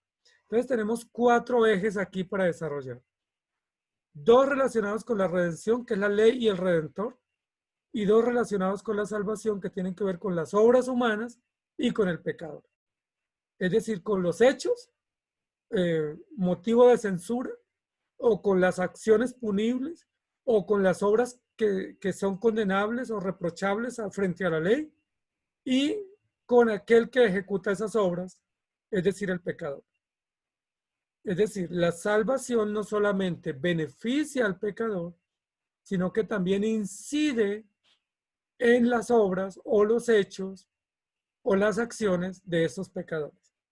No solamente alcanza al pecador como sujeto, sino que alcanza o involucra las obras o las acciones de él que ha realizado y las cuales son censurables frente a la ley de Dios o frente a la justicia divina. Con relación a la ley, tenemos que trabajar el concepto de norma o de mandamiento. Es decir, la redención tiene un fundamento o una estructura o un pilar esencial que es la ley de Dios, la cual es la norma o la cual es el deber ser o la cual es la regla de medida sobre la cual se tiene que obedecer todas las cosas y sobre la cual Dios y Jesucristo actúan, basados en la ley, que es su voluntad expresa en normas o en deberes y obligaciones jurídicas con consecuencias e implicaciones. Cuando hablamos de redentor, estamos hablando del sujeto o del garante o del responsable de este hecho o de este plan histórico que es la redención. Entonces, si ustedes se dan cuenta, seguimos trabajando en 2 columnas. La idea que estamos desarrollando en esta noche en la clase. El qué es la ley, es decir, la norma, es decir, la voluntad expresa, es decir, la regla de medida sobre la cual se juzgarán todas las cosas y sobre la cual se tienen que ejecutar todo el plan determinado en la eternidad. Y el quién es el ejecutor. Entonces, ¿quién ejecuta esta ley o quién cumple en términos redentivos esta ley? Pues el redentor, como la Biblia lo llama, sustituto, mediador, vicario, representante, cordero, y él se constituye en el desarrollo histórico del plan de redención en el sujeto, es decir, en el responsable directo de que esto suceda, de que esto se realice y de que esto llegue a feliz término. Y por supuesto, como estos 2 elementos están en la izquierda, columna de la izquierda, pertenecen al concepto de redención. Es decir, la redención se fundamenta en la ley que cumple o que satisface plenamente al Redentor. Si yo les dijera, ¿cuál sería la definición más corta de redención? Sería que la redención tiene que ver con el que un redentor o un sustituto satisface plenamente las demandas de la ley o satisface las demandas de la justicia divina. Y en la otra columna tenemos los otros 2 aspectos que vamos a considerar sucesivamente en las clases. Uno tiene que ver con los cargos. ¿Cuáles son los cargos que son cubiertos en la cruz a través del plan de la salvación o del beneficio de la salvación? ¿Cuáles son las obras que son perdonadas? ¿Cuáles son las obras de las cuales se nos acusaba que se constituían como en acciones punibles o censurables frente a la justicia divina y que terminan siendo los cargos por los cuales íbamos a ser sentenciados a condenación o estábamos bajo condenación? Porque para que esta salvación sea justa y legal, la condenación también tendría que ser justa y legal. Entonces tiene que haber cargos. ¿Cuáles cargos? Rebeldía, idolatría, inmoralidad, adulterio, mentira, maldad. Esos son los cargos, es decir, son las obras que realizamos, las obras en las que nos deleitamos y las obras que en nuestra necia concupiscencia estábamos empedernidos. De esos cargos o de esas obras es que somos librados en cuanto a condenación o a culpa condenatoria en el hecho de la salvación. Y con relación al otro elemento que tiene que ver el quién, pues el pecador que es en este programa de redención el objeto, ¿sí?, redimido, ¿sí? El objeto redimido, o la vasija redimido, o el elemento redimido, o el elemento beneficiado. No solamente es beneficiado él como ser, sino que es beneficiado en su hacer también, porque sus cargos y sus acciones condenatorias ahora son cubiertas por la justicia y ahora no hay ninguna condenación ni para los que están en Cristo Jesús como personas, ni para las obras que ellos hicieron, que eran condenatorias, porque ya el acta de los decretos fue clavada en la cruz y fueron quitados los cargos que nos inculpaban frente a la justicia eterna del Señor. Entonces, quiero que nos quede supremamente claro. Tenemos 4 ejes para desarrollar en este curso. 2 ejes relacionados con la redención o el autor del plan. 2 ejes relacionados con los beneficiarios, es decir, las vasijas de la salvación. Los 2 ejes de la redención son la ley y el redentor, y los 2 ejes de la salvación son las obras y el pecador. Y que todo esto configura lo que llamamos en teología la doctrina de la salvación o la doctrina de la redención o la doctrina del pacto eterno y el beneficio para los redimidos. Hechos capítulo 4, versículo 12, dice, y en ningún otro hay salvación, porque no hay otro nombre bajo el cielo dado a los hombres en que podamos ser salvos. Y en ningún otro hay salvación, porque no hay otro nombre bajo el cielo dado a los hombres en que podamos ser salvos. Este texto nos ayuda otra vez a cerrar este tema, entendiendo que la salvación es unilateral, que la salvación es celestial, que la salvación es propuesta eternamente por Dios, ejecutada eternamente por Dios, aplicada históricamente por Dios y sostenida en los elegidos soberanamente por Dios. Para que no nos quede duda y para que podamos cerrar la puerta a toda participación nuestra en cuanto a la consecución, preservación o elección de la salvación, sino que la única participación nuestra tiene que ver en el deleite, en el gozo y la gratitud por la salvación recibida y en confiar en el Señor, y aún todo eso también proviene de Dios. Entonces, amados hermanos, yo voy a descansar un poco de mi voz y quiero escucharlos a ustedes también sobre preguntas o inquietudes o aportes que ustedes puedan tener con relación a lo que yo he expuesto en esta noche. Si tienen algún aporte, inquietud, duda, participación, que no sea duda sobre su salvación, porque nos toca presentarles el Evangelio. Entonces, los micrófonos se abren para que puedan participar. Si quieren, ahí hay una manito que se puede levantar y les doy la palabra, o abren su micrófono y participen.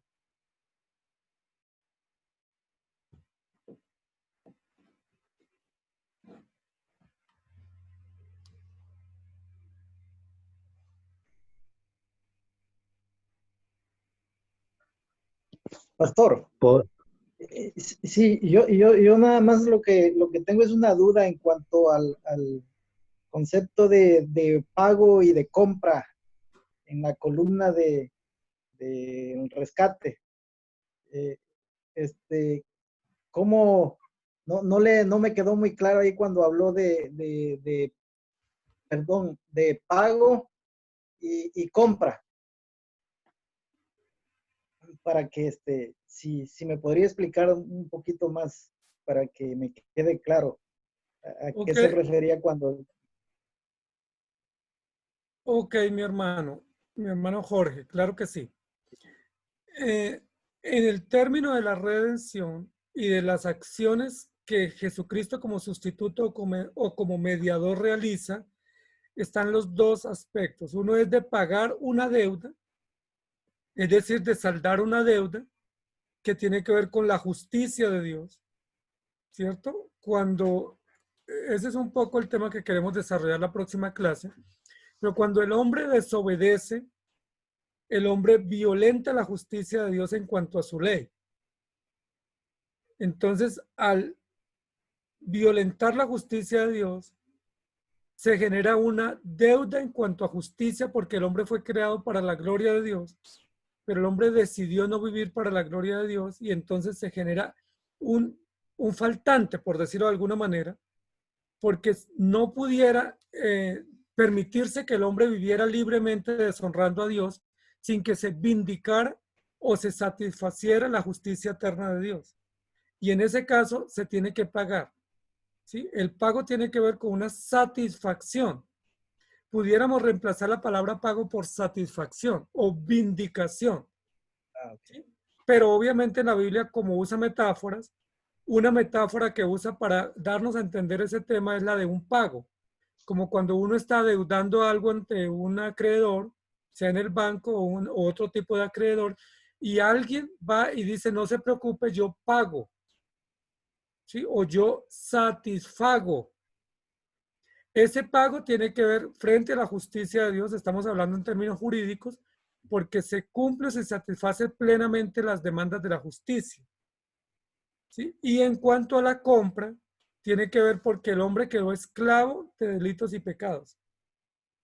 Y al quedar esclavo, el hombre perdió su identidad como hijo de Dios o como criatura de Dios creado para la gloria de Dios.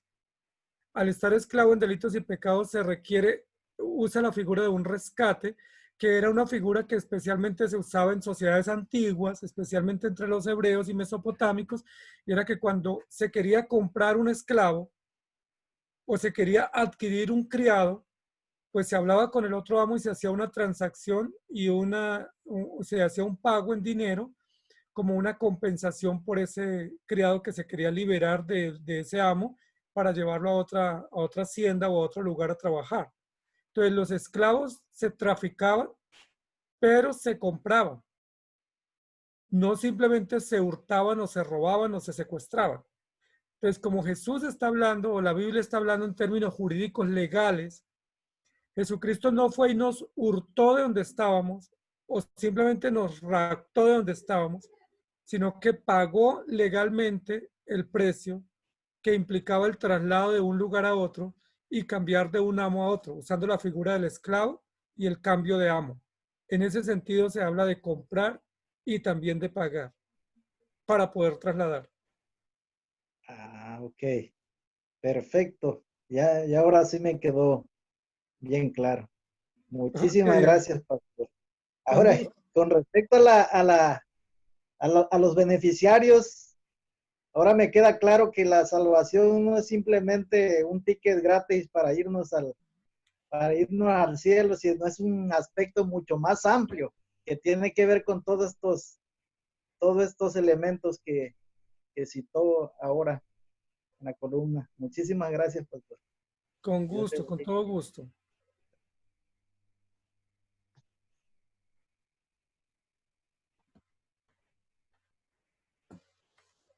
A mí me contaron que ustedes eran buenos para hablar, pero los veo muy tímidos.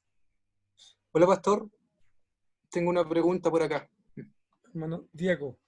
Sí. Eh, bueno, básicamente, pastor, es consultar si es que esta doctrina o esta enseñanza sirven de algún modo para evangelizar. Es una Porque buena... Sí. sí, o sea, nace básicamente a raíz de... Porque si, o sea, me pongo en la situación de que hay salvados y hay beneficiarios. Pero también esto significa que también, o sea, que no hay, de algún modo, personas que son salvadas o beneficiarios.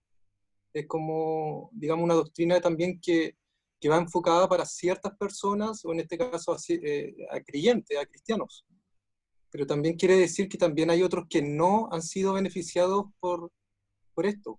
Entonces, es como, esa es mi duda.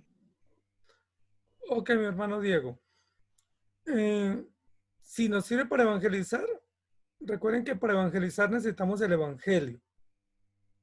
No evangelizamos presentando doctrinas, porque las doctrinas hacen parte de un esfuerzo que han hecho el magisterio de la iglesia o las autoridades de la iglesia o los maestros de la iglesia a lo largo de la historia para compendiar o para sistematizar las doctrinas como en un cuerpo o en un contenido sistemático.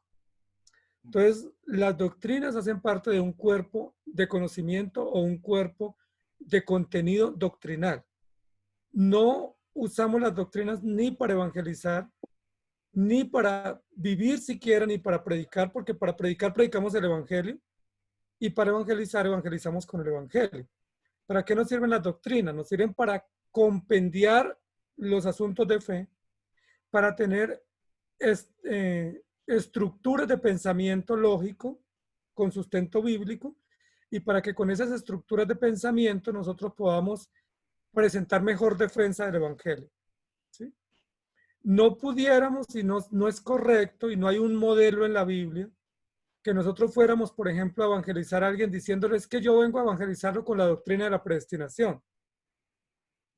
¿Sí? Porque sería incorrecto, porque él ni entiende eso, ni le interesa y posiblemente pues lo vamos a confundir más. ¿Cómo evangelizamos? Diciéndole, Dios te creó para que vivas para Él. Tú has vivido en rebeldía. Hay obras y acciones que ameritan la justicia de Dios sobre tu vida y Dios dice que te arrepientas.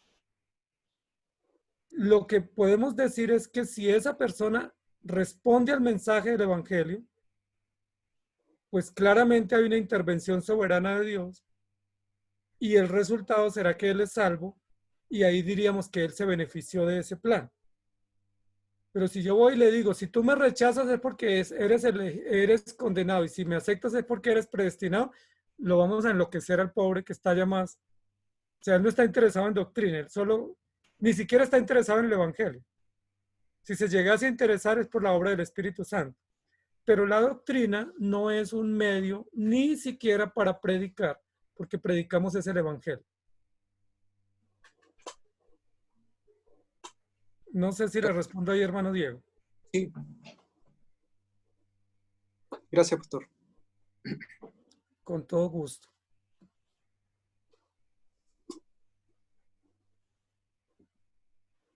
Pastor, yo tengo una pregunta. Acá, ¿me escucha? Sí, te escuchamos, pero no te vemos. Ah, perdón. Eso está Es como que la acabo canción, de... te oigo, pero no te puedo ver. Perdón, es que cuando voy llegando a la casa venía escuchando mi clase en movimiento. Pero alcancé a escuchar, bueno, en una parte, perdón, tengo duda, porque escuché en una columna cuando estaba mencionando el tema del sacrificio, el pacto, pureza, pago, la compra, pero hubo una parte en donde no alcancé a escuchar lo del traslado y allí tengo duda porque no lo alcancé a escuchar en la columna de cuando nos estaba mostrando de la redención que mencionó en una última parte el traslado, pero yo no alcancé a escucharlo y no lo comprendí muy bien. No sé si pudiera. Claro, hermano, no, con todo gusto, para eso estamos. El traslado, todos los elementos que hemos mencionado aquí son elementos de uso común en la literatura hebrea, que son figuras que eran mucho más fácil para comprender para ellos, especialmente en una sociedad ganadera, agrícola y con alta influencia de manejo de esclavos o de tráfico de esclavos. Y también con una influencia pues de negocios. Recuerden que los hebreos y todas las sociedades antiguas eran muy expertas en negocios y había muchos negocios de transacciones que se operaban especialmente en la antigüedad porque no tenían los sistemas de negocio que tenemos nosotros. Entonces había intercambios, había transacciones, había negocios. Entonces esta figura del traslado tiene que ver también con un negocio. Sí, es una figura del hebreo que tiene que ver con un negocio donde si tú vas a un mercado o a una fábrica o a un almacén y compras algo, ¿tú qué haces con eso que compras?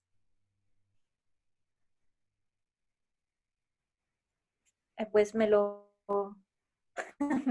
llevo. Sí, O sea, te lo llevas porque te pertenece. Ya, sí, claro. Te lo tienes que llevar. Si tú lo pagas y lo dejas, eso es absurdo. O sea, eso no tiene sentido que tú pagues por algo y lo dejes. Si lo dejas es porque lo olvidaste. Pero si lo olvidas, pues pasas al otro día por ese paquete o por ese producto o por lo que tú ya pagaste porque eso te pertenece. Entonces, cuando la Biblia habla en términos de la redención del concepto de la figura de traslado, lo que está diciendo es que al él pagar el precio por unos esclavos o por unos hombres que ahora le pertenecen, él los traslada al lugar de su propiedad.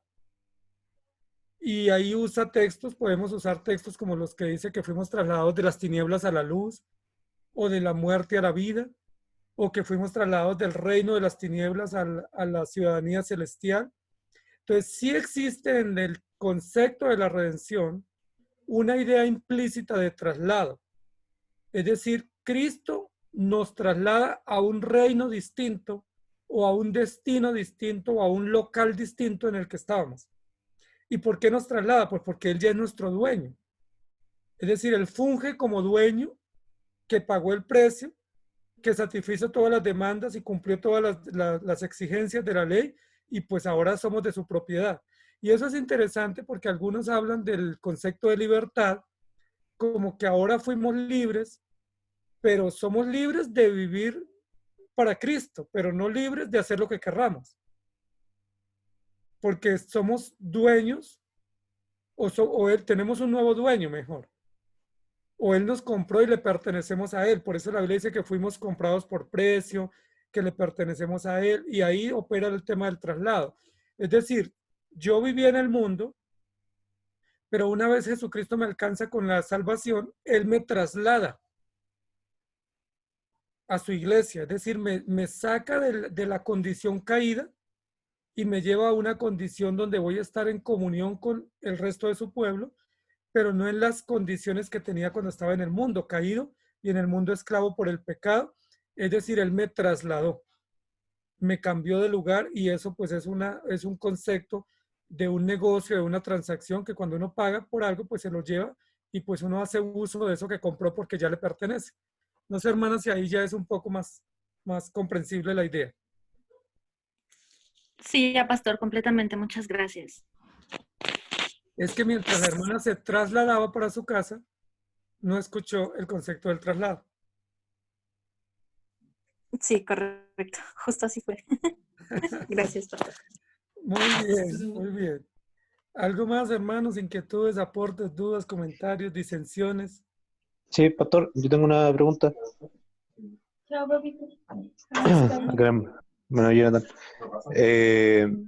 Por ejemplo, cuando estamos hablando de redención y salvación, y yo quiero hablar un poco de la justificación, ¿lo puedo centrar en alguna de las dos partes, ya sea salvación o redención? ¿Cambia un poco el concepto si yo lo miro desde el punto de vista de la redención al punto de vista de la salvación? Sí, señor. ¿O pertenece a uno de los dos? Sí, estarían en los dos. Todo lo que son doctrinas de la gracia, lo que se ha clasificado como doctrinas de la gracia, tiene incidencia en los dos aspectos. Entonces, la inquietud mía sería, o mi contrarrespuesta sería, depende del tópico en el cual su merced lo quiera presentar. Si lo va a presentar de forma amplia, debe tocar los dos elementos. Si va a hablar de la justificación de los creyentes, pues va a hacer más énfasis en el beneficio y en los receptores. ¿Sí? Porque es que la justificación es la justificación del pecador frente a la ley de Dios. Y en ese sentido toca las dos columnas. ¿Sí? Porque no se puede justificar a un pecador basado en ¿qué? La justicia se basa en la ley, es con relación a la ley y al representante justo de la ley, que es Cristo. Entonces, necesariamente todo lo que son doctrinas de la gracia toca directamente las dos columnas, porque si solamente tomamos una de las columnas, nos quedaríamos con parte de la información y no con la información completa de ese aspecto de la doctrina. Claro, porque si nosotros, por ejemplo, hablásemos del Evangelio, necesariamente tendríamos que hablar de las dos columnas sí o sí. O sea, tanto tendremos que hablar del Redentor como también de los redimidos.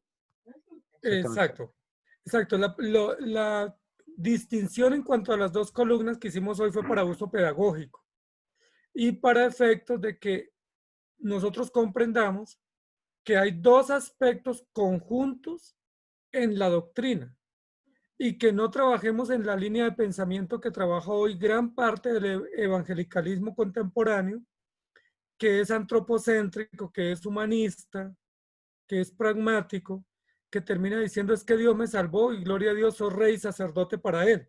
Sí, pero no saben ni de qué lo salvó, ni para qué lo salvó, ni lo que implica, y terminan dando honor a sus propios privilegios o a sus propias expectativas, y no dando honor a aquel que merece el honor porque fue el que hizo todo el trabajo de intervención en el resultado. ¿Sí? Entonces, el efecto de las dos columnas es para que visualmente veamos que fácilmente nos sesgamos, ¿sí? Y fácilmente nos quedamos con la parte humana que nos deleita mucho. Gran parte, por ejemplo, de los cánticos en las iglesias exaltan desmedidamente el resultado. ¿Sí? Son una exaltación, casi un culto al beneficio, ¿sí? Un culto al resultado, un culto al favor. Y eso está bien porque el favor lo recibimos y es real, es latente, lo tenemos. Pero no podemos exaltar el beneficio sin reconocer quién lo otorgó y por qué nos llegó. Porque ahí estaríamos estaríamos en una zona donde nos vamos a hundir porque no tenemos estabilidad conceptual. Para poder tener estabilidad necesitamos saber que ese beneficio que yo tengo no me lo gané y que viene directamente de una determinación santa y perfecta y eterna de Dios. Y ahí es donde se encajan perfectamente los dos aspectos, tanto el eterno como el histórico, tanto el autor como el beneficiado, tanto el garante como el recipiente, y eso tiene que marcarse en la presentación de la doctrina. Es básicamente en ese sentido. Entonces, todas las doctrinas de la gracia necesariamente tienen que tocar, si las vamos a presentar bien, tenemos que trabajar los dos elementos de manera correcta. O sea, que nos queden como dos columnas bien fundamentadas. Gracias, pastor. Quedó claro. Ok, con mucho gusto, mi hermano. Pastor, buenas noches. Yo tengo una pregunta con una duda. Cuando se refirió a los usos semánticos, ¿a qué se refiere con eso? Muy bien, hermano Gonzalo. Los usos semánticos son como los significados o los sentidos que tenía ese término en los relatos bíblicos. Y entonces, cuando tú miras, por ejemplo, un término en el diccionario, tú ves que en el diccionario aparece número 1, una primera definición, número 2, una segunda definición y número 3, una tercera definición. ¿Qué es lo que nos dice el diccionario con esa explicación? Que el uso más acertado o el significado más acertado es el primero que se le da, según el diccionario. Pero que hay un segundo significado que se le puede atribuir a ese término y que puede haber un tercero y a veces un cuarto o un quinto significado o sentido que se le puede atribuir. Eso es lo que se llama uso semántico. El uso semántico son los diversos significados o diversos sentidos que se le ha dado al término. Entonces, el término redención en la Biblia, que viene de una raíz de Goel, ese es un término que no tiene un solo uso, ¿sí? Sino que tiene varios usos de acuerdo a las costumbres y a las tradiciones de los pueblos antiguos. Entonces, ya vimos que tenía un uso, por ejemplo, comercial, tenía un uso de negocio, tenía un uso de compra y venta de esclavos, tenía un uso en cuanto a traslado, ¿sí? Entonces tenía varios usos y eso es lo que llamamos usos semánticos, que son válidos porque cuando la Biblia dice fuisteis comprados, pues uno se imagina pues comprando un producto, ¿sí? O cuando dice pagó una deuda, pues uno se imagina con dinero. Ahí es un uso semántico distinto para efectos como de una metáfora comercial o de un ejemplo comercial o de negocio, de transacción, pero son usos que la Biblia le da. Entonces, y ahí es donde podemos trabajar en las interpretaciones y aplicaciones. Cuando la Biblia dice que él pagó el precio, pues es porque había una deuda, ¿cierto? Cuando dice que libertó, pues era porque estaban los esclavos. Cuando dice que trasladó, era porque estábamos en el lugar incorrecto en la condición incorrecta. Y los usos nos ayudan a ampliar un poco más el significado del término. Pues algunos, por ejemplo, piensan que la redención solo tiene que ver con economía. Pero la redención tiene que ver básicamente con 3 condiciones en las cuales el hombre está por el pecado, que yo las mencioné hace un momento, que tiene que ver muerte espiritual, ¿sí? Totalmente muerto, es decir, incapaz de poder decidir por sí mismo, y al estar muerto nos da vida. Ahí tiene que ver un uso que es el del sacrificio sustitutorio, ¿cierto? Para dar vida a los que están muertos, o vivificador. Dice que estábamos totalmente esclavos en delitos y pecados. Ahí tiene tanto parte de la etimología de redimir es libertar, pero también ese es un uso semántico que se le da al término en la Biblia, y es que estábamos como en un mercado de esclavos, pero esclavos del pecado, y Cristo nos compra. Y la otra condición es totalmente enemistados. ¿Sí? Pues muertos, esclavos y enemigos. Y al estar muertos nos da vida, al estar esclavo nos liberta, y al estar enemigo nos reconcilia. Por eso hablamos de relación nueva, posición nueva y condición nueva. Entonces, sí, los usos semánticos son los diversos significados o variantes que un término tiene en el uso común de una lengua y que se recrean en las traducciones y en el contenido de la Biblia para darnos a entender qué es lo que significa y ampliar el sentido del término, pues a nuestra comprensión. Me queda claro. Y entonces, ¿cuál es el uso que más se relaciona con la palabra redimido? Muy buena pregunta, hermano. Todos los anteriores. Los Porque 3. sí, todos los anteriores, y no estoy siendo sarcástico, sino que los que se relacionan son todos los que la Biblia usa. O sea, si la Biblia los usa para explicar didácticamente la redención, es porque son válidos. Porque no estamos hablando de un uso histórico que le daban a algunos ciudadanos o en alguna población o en alguna región, sino que es el uso que Dios le atribuye al término. Sí, porque todos los textos que tomamos hoy están dentro de la literatura didáctica. Sí, en Efesios, en Gálatas, Tesalonicenses, Romanos, Corintios, Hebreos. Y toda la literatura didáctica no es histórica, es decir, no está haciendo relatos de biografías o de hechos históricos, sino describiendo principios y conceptos escriturales, dándole uso escritural, pero validando esos usos Dios mismo. Pues esos usos que la Biblia le da en Romanos, en Efesios, en Corintios o en Hebreos al término redención son totalmente válidos, absolutamente todos en su conjunto, y no pudiéramos decir que hay uno más importante que otro, porque están dentro de la literatura bíblica, avalados por el Espíritu Santo y usados en la Escritura para definir los mismos conceptos. No sé si me hago entender, hermano Gonzalo. Sí, le entiendo. Y la última pregunta, la palabra se ocupa de igual manera en el Antiguo como en el Nuevo Testamento, ¿no? ¿El concepto redimir? Sí. Sí, señor. Sí, de hecho, redimir no es un término del griego, ¿no?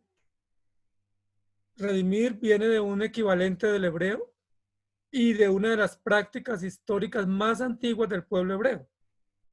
Sí, porque el concepto redimir aparece desde Génesis, de pagar un rescate, de pagar una fianza, de liberar, que son usos semánticos de redimir, aparecen desde Génesis capítulo 3 en adelante. Entonces, no pudiéramos decir que la redención pertenece al Nuevo Testamento o que pertenece al pensamiento griego, sino que todo el andamiaje conceptual, todo el andamiaje descriptivo de la doctrina y de los usos de la doctrina y sentidos de la misma vienen desde lo más antiguo, especialmente de Mesopotamia y de los caldeos en Génesis, que está descrito en Génesis. Muchas gracias, Pastor. Me queda claro. Con gusto, hermano Gonzalo, con mucho gusto. Todavía tenemos tiempito. 8 minutos nos quedan según mi reloj. Pastor, buenas Sí, hermano. noches. Sí, hermano, adelante. ¿Me podría decir brevemente ¿qué es economía de Dios? Ok, ese es un concepto que yo generalmente no uso, pues no soy autoridad en el tema para decir por qué lo uso o no lo debo usar, pero no estoy muy familiarizado con el uso de ese término. Sin embargo, quienes lo usan para decir que hay un programa de redención y que ese programa es un programa económico, es decir, que tiene unas implicaciones de alcance económico que se tienen que ejecutar en mayordomía. Entonces, cuando ellos hablan de la economía de Dios o la economía del reino, es qué implica ese programa y cómo ese programa se va ejecutando dosificada o porcionadamente en la historia, y en esto es lo que ellos llaman la economía de la salvación, que serían como los elementos, pero usando más bien como un concepto comercial y un elemento económico de la redención. Me parece que ese concepto está en la redención, concepto económico y comercial, solo que no es el único. Entonces ahí es donde yo tengo diferencia con el concepto, porque los teólogos que abrazan ese concepto pareciera dar a entender que el único uso de la redención es bajo el concepto económico. Si me hago entender, de transacción, de negocio, de pago, de rescate, de libertad. Y ese es un buen uso semántico del término, pero no es el único. Entonces, si yo me quedo o me caso solo con el concepto de la economía de la redención o de la economía de la salvación, estoy desconociendo otros aspectos de la salvación que no están representados en la Biblia bajo la figura de la economía. ¿Sí me hago entender? Entonces, nosotros cuando estudiamos las escrituras, especialmente una doctrina tan central como esta, tenemos que buscar conceptos que sean abarcantes y no que reduzcan. ¿Sí? Porque hay conceptos que son reduccionismos de una doctrina. Y esos conceptos, aunque sean válidos, si reducen la doctrina y dejan elementos por fuera, pues se nos cae en algún momento la argumentación si estuviéramos argumentando sobre el tema, porque no estamos abarcando la totalidad. Lo que yo espero con esta presentación que hicimos hoy es que entendamos que la doctrina de la redención se tiene que entender en su término más amplio y que no la reduzcamos, porque al reducirla estamos mutilando tanto la escritura como el contenido teológico de la interpretación de la misma, y por supuesto estamos tomando unos énfasis un poco sesgados en la comprensión general u orgánica de la escritura. Entonces, gracias por la pregunta, hermano Iván. Muy buena también. Todas son muy buenas las preguntas. Muchísimas gracias. Creo que el curso pasado fue un curso por cómo formular preguntas. Y lo pasaron todos.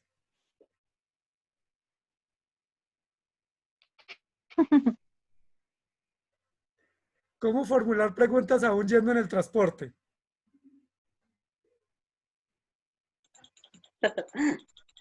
No, pastor, y no hicimos tantas preguntas porque no tenemos mucho tiempo, si no, ya lo hubiéramos bombardeado. Entonces no hagan muchas para la próxima porque ya me asustaron.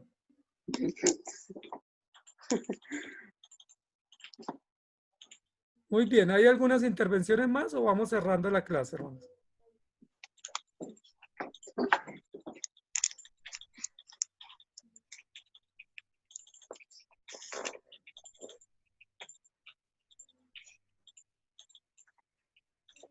Entonces, hermanos queridos, yo espero que ustedes hayan podido entender lo que se quiso presentar hoy, Pastor Carlos.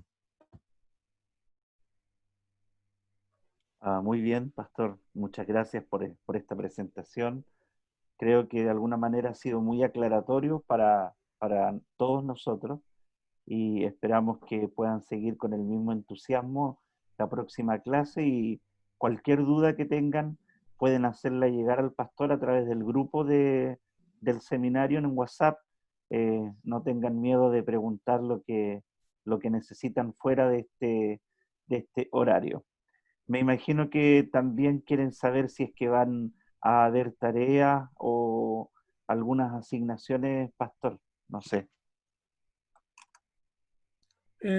Pastor, hay un libro de lectura. El pastor Juan José lo debe compartir, por favor, es tan amable, pastor. Ok. Y ese libro de lectura lo vamos a dividir en 4 semanas. Hay que leer una muy buena parte y hacer todo lo que diga ahí el libro, ejercicios, tareas, hacerlas. Y Pastor Carlos, pueden hacer todas las preguntas que quieran. Yo no garantizo es que las respondan. Muy bien. Bueno, mis hermanos, entonces vamos a ir cerrando y el material se les va a hacer llegar a través del grupo de WhatsApp. El pastor Juan José lo irá a dar en el momento que él estime conveniente, y preocúpense de estudiar el material y de cumplir con las responsabilidades también. Vamos a terminar con un tiempo de oración. Le voy a pedir al pastor Juan José Dávila que termine con un tiempo de oración. No sé, pastor, si tiene algo más que decir igual. Pastor Carlos, muchas gracias por la oportunidad y gracias a todos los hermanos. Espero que podamos seguir adelante. Y si hay dudas o inquietudes, con mucho gusto, si les puedo ayudar, estoy dispuesto.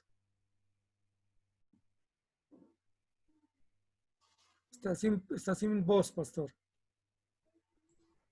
Vamos a inclinar el rostro. Amado Señor y buen Dios, gracias por llamarnos a una salvación tan grande, tan maravillosa. Y gracias, Señor, porque hoy hemos entendido que no es un indulto. Tuvo que haber un pago, tuvo que haber justicia. Y te rogamos, Señor, que nos permitas discernir esta verdad en lo más profundo de nuestro corazón. Te rogamos, Señor, por nuestro hermano que se está recuperando, para que, Señor, tú lo levantes, lo restaures y pueda seguir en la labor que tú le has llamado. Por nuestro hermano Pablo. Amado Señor, te rogamos también por nuestro profesor, para que tú, Señor, lo guardes, le des sabiduría, y te damos las gracias por el tiempo. Por el pastor Carlos, Señor, por la oportunidad que está brindando en Chile de poder capacitarnos para el ministerio. Te rogamos, Señor, que nos animes, que nos permitas ser diligentes y que nos ilumines para tener un entendimiento que te glorifique. Nos abandonamos a tu buen cuidado, sabiendo, Señor, que pronto nos llamarás a tu presencia. En el nombre de Cristo Jesús. Amén. Que descansen, mis hermanos. Un fuerte abrazo. Gracias. Gracias. Buenas noches. Saludos, hermanos. Gracias. Buenas noches, buenas noches. Bendiciones a Para que todos, nos acepten hermanos. en Facebook. Cuídense. Buenas noches, bendiciones.